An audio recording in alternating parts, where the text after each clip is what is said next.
10 ವರ್ಷದಲ್ಲಿ ಚಂದ್ರನ ಮೇಲೆ ಮಾನವ ನಗರ. ಸ್ಪೇಸ್ ಎಕ್ಸ್ ಮಾಲೀಕ ಎಲಾನ್ ಮಸ್ಕ್ ಘೋಷಣೆ. ವೀಕ್ಷಕರೇ, ಜಗತ್ತಿನ ಅತ್ಯಂತ ಶ್ರೀಮಂತ ವ್ಯಕ್ತಿ ಹಾಗೂ ತಂತ್ರಜ್ಞಾನದ ಲೋಕದ ಮಾಂತ್ರಿಕ ಎಲಾನ್ ಮಸ್ಕ್ ಒಂದು ಬಿಗ್ ಘೋಷಣೆಯನ್ನು ಮಾಡಿದ್ದಾರೆ.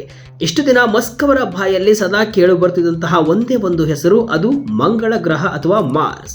ಮನುಷ್ಯರನ್ನ ಮಂಗಳ ಗ್ರಹಕ್ಕೆ ಕಳುಹಿಸಿ ಅಲ್ಲಿ ಮಾನವ ವಸಾಹತು ಸ್ಥಾಪಿಸುವುದೇ ನನ್ನ ಗುರಿ ಅಂತ ಮಸ್ಕ್ ಹಲವು ಬಾರಿ ಹೇಳಿಕೊಂಡಿದ್ರು. ಆದರೆ ಇದೀಗ ದಿಢೀರ್ ಎಂಬಂತೆ ತಮ್ಮ ಯೋಜನೆಯಲ್ಲಿ ಮಸ್ಕ್ ದೊಡ್ಡ ಬದಲಾವಣೆಯೊಂದನ್ನು ಮಾಡಿಕೊಂಡಿದ್ದಾರೆ. ಮಂಗಳ ಗ್ರಹಕ್ಕೂ ಮೊದಲು ಭೂಮಿಯ ಸಮೀಪದ ಉಪಗ್ರಹವಾದ ಚಂದ್ರನ ಮೇಲೆ ಕೇವಲ 10 ವರ್ಷಗಳ ಒಳಗೆ ಬೃಹತ್ ಸ್ವಯಂ ಬೆಳೆಯುವ ನಗರವೊಂದನ್ನ, ಅಂದ್ರೆ ಮಾನವ ನಗರವನ್ನ ನಿರ್ಮಿಸುವುದಾಗಿ ಘೋಷಣೆ ಮಾಡಿದ್ರು.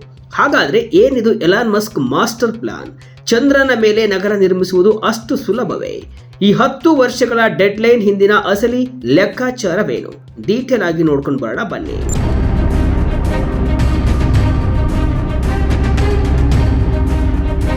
ಟೆಕ್ ಬಿಲಿಯನರ್ ಎಲಾನ್ ಮಸ್ಕ್ ತಮ್ಮ ಏರೋಸ್ಪೇಸ್ ಕಂಪನಿಯಾದ ಸ್ಪೇಸ್ ಎಕ್ಸ್ ಈಗ ತನ್ನ ಪ್ರಾಥಮಿಕ ಗಮನವನ್ನ ಮಂಗಳ ಗ್ರಹದಿಂದ ಚಂದ್ರನ ಕಡೆಗೆ ವರ್ಗಾಯಿಸಿದೆ ಅಂತ ಅಧಿಕೃತವಾಗಿ ಘೋಷಿಸಿದ್ದಾರೆ. ಸಾಮಾಜಿಕ ಜಾಲತಾಣ ಎಕ್ಸ್ ನಲ್ಲಿ ಪೋಸ್ಟ್ ಮಾಡಿರುವ ಮಸ್ಕ್ ಅವರು ಚಂದ್ರನ ಮೇಲೆ ಮಾನವ ವಸಾಹತು ಅಥವಾ ನಗರವೊಂದನ್ನು ನಿರ್ಮಿಸುವುದು ಮಂಗಳ ಗ್ರಹಕ್ಕಿಂತ ಹೆಚ್ಚು ವೇಗವಾಗಿ ಮತ್ತು ಹೆಚ್ಚು ಪ್ರಾಯೋಗಿಕವಾಗಿ ಸಾಧಿಸಬಹುದಾದ ಗುರಿಯಾಗಿದೆ ಅಂತ ವಿವರಿಸಿದ್ದಾರೆ. ಮಸ್ಕ್ ಅವರ ಪ್ರಕಾರ ಚಂದ್ರನ ಮೇಲಿನ ಈ ಯೋಜನೆಯನ್ನ ಮುಂದಿನ 10 ವರ್ಷಗಳಿಗಿಂತ ಕಡಿಮೆ ಅವಧಿಯಲ್ಲಿ ಸಾಧಿಸಬಹುದು. ಅದೇ ಮಂಗಳ ಗ್ರಹದಲ್ಲಿ ಒಂದು ಸಂಪೂರ್ಣ ಅಭಿವೃದ್ಧಿ ಹೊಂದಿದ ನಗರವನ್ನ ನಿರ್ಮಿಸಲು ಕನಿಷ್ಠ 20 ವರ್ಷ ಅಥವಾ ಅದಕ್ಕಿಂತ ಹೆಚ್ಚು ಸಮಯ ಬೇಕಾಗಬಹುದು. ನಾಗರಿಕತೆಯ ಭವಿಷ್ಯವನ್ನ ಭದ್ರಪಡಿಸಲು ಚಂದ್ರನ ಮೇಲಿನ ನಗರ ನಿರ್ಮಾಣವು ಈಗ ಅತ್ಯಂತ ಪ್ರಾಯೋಗಿಕ ಮಾರ್ಗವಾಗಿದೆ ಅಂತ ಮಸ್ಕ್ ಪ್ರತಿಪಾದಿಸಿದ್ದಾರೆ. ಸ್ಪೇಸ್ ಎಕ್ಸ್ ಈಗಾಗಲೇ ಈ ನಿಟ್ಟಿನಲ್ಲಿ ಕೆಲಸವನ್ನು ಆರಂಭಿಸಿದ್ದು ಸ್ವಯಂ ಬೆಳೆಯುವ ನಗರದ ಪರಿಕಲ್ಪನೆಯನ್ನ ಸಾಕಾರಗೊಳಿಸಲು ಮುಂದಾಗಿದೆ. ಇದು ಕೇವಲ ಒಂದು ಚಿಕ್ಕ ಪ್ರಯೋಗಾಲಯ ಅಥವಾ ಟೆಂಟ್ ಹಾಕುವ ಯೋಜನೆಯಲ್ಲ, ಬದಲಾಗಿ ಅಲ್ಲಿನ ಸಂಪನ್ಮೂಲಗಳನ್ನೇ ಬಳಸಿಕೊಂಡು ಬೆಳೆಯಬಲ್ಲ ಒಂದು ಪೂರ್ಣ ಪ್ರಮಾಣದ ನಗರವನ್ನ ಕಟ್ಟುವ ಮಹತ್ವಾಕಾಂಕ್ಷೆಯ ಯೋಜನೆಯಾಗಿದೆ ಅಂತ ಹೇಳಿದ್ದಾರೆ. ಮಂಗಳ ಗ್ರಹಕ್ಕಿಂತ ಚಂದ್ರನೇ ಯಾಕೆ ಬೆಸ್ಟ್? ಈಗ ಮಂಗಳ ಗ್ರಹಕ್ಕಿಂತ ಚಂದ್ರನೇ ಯಾಕೆ ಬೆಸ್ಟ್? ಮಸ್ಕ್ ಅಸಲಿ ಲೆಕ್ಕಾಚಾರವೇನು ನೋಡೋಣ. ಪ್ರಮುಖ ಕಾರಣವೇನೆಂದರೆ ಸಮಯ ಮತ್ತು ಪ್ರಯಾಣದ ಅನುಕೂಲ. ತಮ್ಮ ಪೋಸ್ಟ್ ನಲ್ಲಿ ಅವರು ಈ ಬಗ್ಗೆ ಸ್ಪಷ್ಟವಾದ ಲೆಕ್ಕಾಚಾರವನ್ನು ನೀಡಿದ್ದಾರೆ. ಉಡಾವಣಾ ಅವಕಾಶಗಳು ಅಂದ್ರೆ ಭೂಮಿಯಿಂದ ಚಂದ್ರನತ್ತ ಬಾಹ್ಯಾಕಾಶ ನೌಕೆಯನ್ನ ಕಳುಹಿಸಲು ನಾವು ವರ್ಷಗಟ್ಟಲೆ ಕಾಯಬೇಕಿಲ್ಲ. ಪ್ರತಿ 10 ದಿನಗಳಿಗೊಮ್ಮೆ ಚಂದ್ರನತ್ತ ರಾಕೆಟ್ ಉಡಾವಣೆ ಮಾಡಬಹುದು.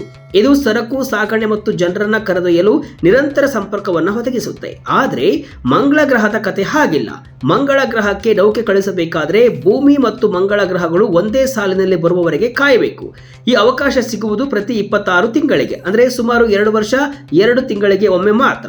ಇನ್ನು ಪ್ರಯಾಣದ ಸಮಯ, ಚಂದ್ರನು ಭೂಮಿಗೆ ಹತ್ತಿರವಿರುವುದರಿಂದ ಬಾಹ್ಯಾಕಾಶ ನೌಕೆಯು ಕೇವಲ 2 ದಿನಗಳಲ್ಲಿ ಚಂದ್ರನನ್ನ ತಲುಪಬಹುದು. ಇದು ತುರ್ತು ಪರಿಸ್ಥಿತಿಯಲ್ಲಿ ಅಥವಾ ಸರಕು ಪೂರೈಕೆಗೆ ಬಹಳ ಅನುಕೂಲಕರ. ಆದರೆ ಮಂಗಳ ಗ್ರಹಕ್ಕೆ ತಲುಪಲು ಸುಮಾರು 6 ತಿಂಗಳುಗಳ ಕಾಲ ದೀರ್ಘ ಪ್ರಯಾಣ ಬೇಕಾಗುತ್ತೆ.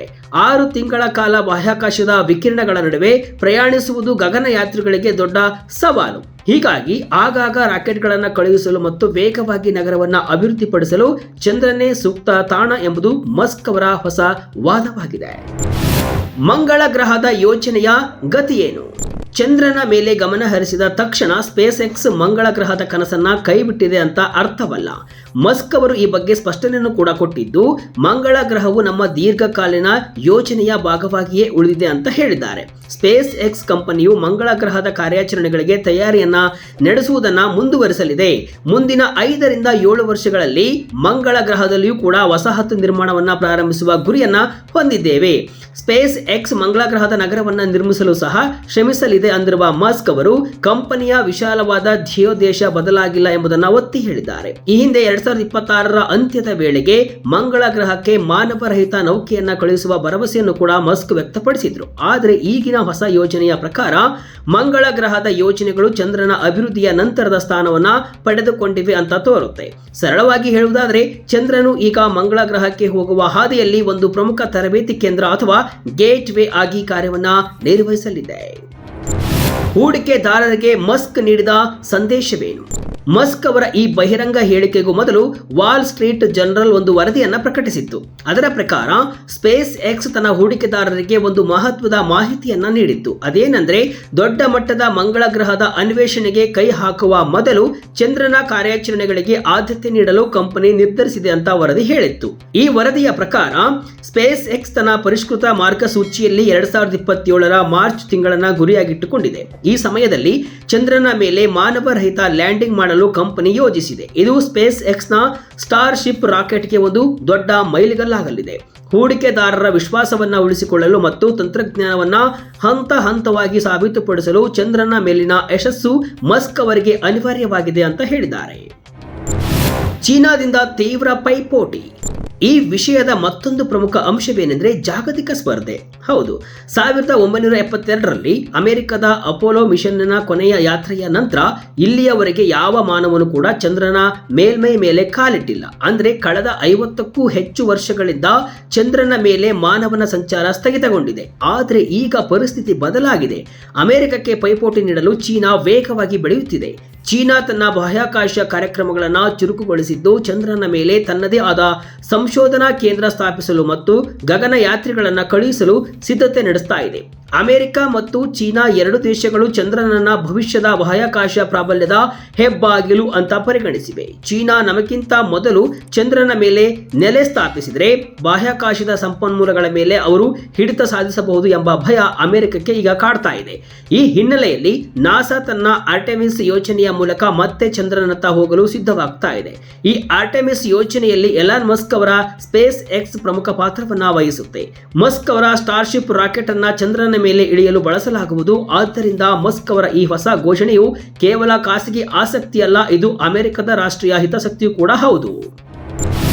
ಸ್ವಯಂ ಬೆಳೆಯುವ ನಗರ ಅಂದ್ರೇನು? ಮಸ್ಕ್ ಹೇಳುತ್ತಿರುವ ಸ್ವಯಂ ಬೆಳೆಯುವ ನಗರ ಎಂಬ ಪದದ ಅರ್ಥ ಬಹಳ ವಿಸ್ತಾರವಾಗಿದೆ. ಇದರರ್ಥ ಭೂಮಿಯಿಂದ ಪ್ರತಿಯೊಂದು ಇಟ್ಟಿಗೆಯನ್ನು ತೆಗೆದುಕೊಂಡು ಹೋಗಿ ಅಲ್ಲಿ ಕಟ್ಟಡ ಕಟ್ಟುವುದು ಅಲ್ಲ. ಬದಲಾಗಿ ಚಂದ್ರನ ಮೇಲಿರುವ ಮಣ್ಣು, ಕಲ್ಲು ಮತ್ತು ಅಲ್ಲಿನ ದಕ್ಷಿಣ ಧ್ರುವದಲ್ಲಿರುವ ಮಂಜುಗಡ್ಡೆಯ ರೂಪದ ನೀರನ್ನು ಬಳಸಿಕೊಂಡು ಅಲ್ಲಿಯೇ ಕಟ್ಟಡಗಳನ್ನು ನಿರ್ಮಿಸುವುದು. ನೀರು ಮತ್ತು ಇಂಧನ. ಚಂದ್ರನಲ್ಲಿರುವಂತಹ ಮಂಜುಗಡ್ಡೆಯನ್ನ ಕರಗಿಸಿ ನೀರನ್ನು ಪಡೆಯಬಹುದು. ಆ ನೀರಿನಿಂದ ಆಮ್ಲಜನಕ ಮತ್ತು ಜಲಜನಕವನ್ನ ಅಂದರೆ ರಾಕೆಟ್ ಇಂಧನವಾಗಿ ಬೇರ್ಪಡಿಸಬಹುದು. ಇದು ನಗರ ಬೆಳೆಯಲು ಅತ್ಯಗತ್ಯ. ಸ್ವಯಂ ಬೆಳೆಯುವ ನಗರ ಅಂದ್ರೆ ಅಲ್ಲಿಯೇ ಆಹಾರವನ್ನು ಬೆಳೆಯುವ ವ್ಯವಸ್ಥೆ ಕೂಡ ಇರಬೇಕು. ಆದರೆ ಇದು ಹೇಳಿದಷ್ಟು ಸುಲಭವಲ್ಲ. ಚಂದ್ರನಲ್ಲಿ ವಾತಾವರಣವಿಲ್ಲ, ವಿಪರೀತ ವಿಕಿರಣಗಳ ಹಾವಳಿ ಇದೆ ಮತ್ತು ಗುರುತ್ವಾಕರ್ಷಣೆ ಶಕ್ತಿ ಭೂಮಿಗಿಂತ 6 ಪಟ್ಟು ಕಡಿಮೆ ಇದೆ. ಇಂತಹ ಕಠಿಣ ಪರಿಸ್ಥಿತಿಯಲ್ಲಿ ಮನುಷ್ಯರು ದೀರ್ಘಕಾಲ ಬದುಕುವುದು, ಮಕ್ಕಳನ್ನ ಬೆಳೆಸುವುದು ಮತ್ತು ನಗರವನ್ನ ವಿಸ್ತರಿಸುವುದು ತಂತ್ರಜ್ಞಾನದ ಪಾಲಿಗೆ ಅಗ್ನಿ ಪರೀಕ್ಷೆಯೇ ಸರಿ. ಆದರೂ ಸ್ಪೇಸ್ ಎಕ್ಸ್ ನ ಸ್ಟಾರ್ಶಿಪ್ ರಾಕೆಟ್ ಬೃಹತ್ ಪ್ರಮಾಣದ ಸರಕುಗಳನ್ನು ಸಾಗಿಸುವ ಸಾಮರ್ಥ್ಯ ಹೊಂದಿರುವುದರಿಂದ ಈ ಕನಸು ನನಸಾಗಬಹುದು ಎಂಬ ವಿಶ್ವಾಸ ಮಸ್ಕ್ ಅವರಲ್ಲಿದೆ. ಒಟ್ಟಾರೆಯಾಗಿ ಹೇಳುವುದಾದರೆ ಎಲಾನ್ ಮಸ್ಕ್ ಅವರ ದೃಷ್ಟಿಕೋನ ಈಗ ಹೆಚ್ಚು ವಾಸ್ತವಿಕವಾಗಿದೆ ಅಂತ ವಿಶ್ಲೇಷಕರು ಹೇಳ್ತಿದ್ದಾರೆ. ಮಂಗಳ ಗ್ರಹ ಬಹಳ ದೂರದ ಮತ್ತು ಕಷ್ಟಕರವಾದ ಗುರಿ. ಹೀಗಾಗಿ ಚಂದ್ರನ ಮೇಲೆ ಮೊದಲ ನಗರ ನಿರ್ಮಿಸಲು ಮಸ್ಕ್ ಮುಂದಾಗಿದ್ದಾರೆ. ಮಂಗಳ ಗ್ರಹದ ಬೃಹತ್ ಕನಸಿಗೆ ಚಂದ್ರನು ಈಗ ಪ್ರಾಯೋಗಿಕ ಬುನಾದಿಯಾಗಲಿದ್ದಾನೆ. ಮುಂದಿನ 10 ವರ್ಷಗಳಲ್ಲಿ ಚಂದ್ರನ ಮೇಲೆ ಮಾನವ ನಗರ ತಲೆ ಎತ್ತಿದ್ರೆ ಅದು ಮನುಕುಲದ ಇತಿಹಾಸದಲ್ಲೇ ಅತ್ಯಂತ ರೋಚಕ ಮೈಲಿಗಲ್ಲಾಗಲಿದೆ. ತಾಂತ್ರಿಕ ಸವಾಲುಗಳು ಬೆಟ್ಟದಷ್ಟಿದ್ರೂ ಕೂಡ ಮಸ್ಕ್ ಅವರ ಛಲ ಮತ್ತು ಸ್ಪೇಸ್ ಎಕ್ಸ್ ನ ಆಧುನಿಕ ತಂತ್ರಜ್ಞಾನದ ಮೇಲೆ ಇಡೀ ಜಗತ್ತು ಕಣ್ಣಿಟ್ಟಿದೆ. ಇದು ಕೇವಲ ಒಂದು ಕಂಪನಿಯ ಯೋಜನೆಯಲ್ಲ, ಬದಲಾಗಿ ಬಹುಗ್ರಹಗಳ ಜೀವಿಗಳಾಗುವತ್ತ ಮಾನವ ಇಡುತ್ತಿರುವ ಮೊದಲ ದಿಟ್ಟ ಹೆಜ್ಜೆ. ಈ ಐತಿಹಾಸಿಕ ಸಾಹಸಗಾಥೆ ಎಷ್ಟರ ಮಟ್ಟಿಗೆ ಯಶಸ್ವಿಯಾಗಲಿದೆ ಎಂಬುದನ್ನು ಕಾದು ನೋಡಬೇಕು.